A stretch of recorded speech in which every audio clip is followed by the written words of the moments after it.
Det hele startede jo sådan set Sankt Hans aften.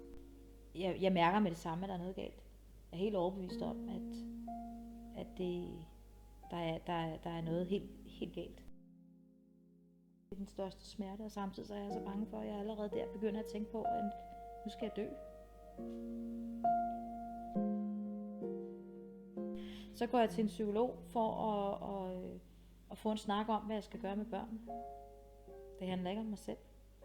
Markus på 12, Sebastian på 13 og Frida på kun 5 år skulle miste mig, var slet ikke til at forstå.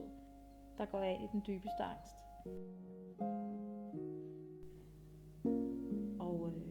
Og jeg går mest i panik over, hvad det kommer til at betyde for børnene. Jeg tænker ikke på mig selv. Jeg er egentlig også lidt irriteret på, at min mand har muligheden for at være sammen med mine børn, men jeg ikke har det. Det eneste, jeg har det er mine børn. Det er langt værre for dem og for ens pårørende, end det er for mig. Jeg kan ikke beskrive den angst, der sidder helt oppe i halsen. Jeg tør simpelthen ikke tage telefonen. For jeg tænker, at hvis hun siger til mig, at det har spredt sig, så ved jeg ikke, hvad jeg skal gøre.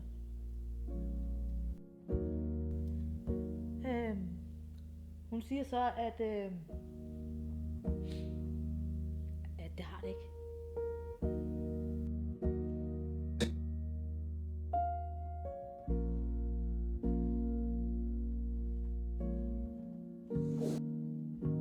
Du kan aldrig nå at skrive og sige alt det, du gerne vil.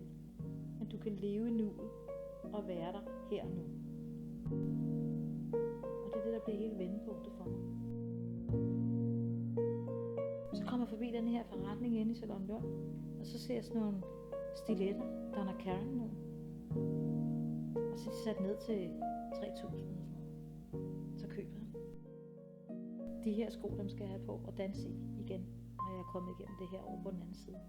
Det er der, jeg egentlig begynder at tænke, at der måske er et håb. At jeg er simpelthen nødt til at kæmpe for det her.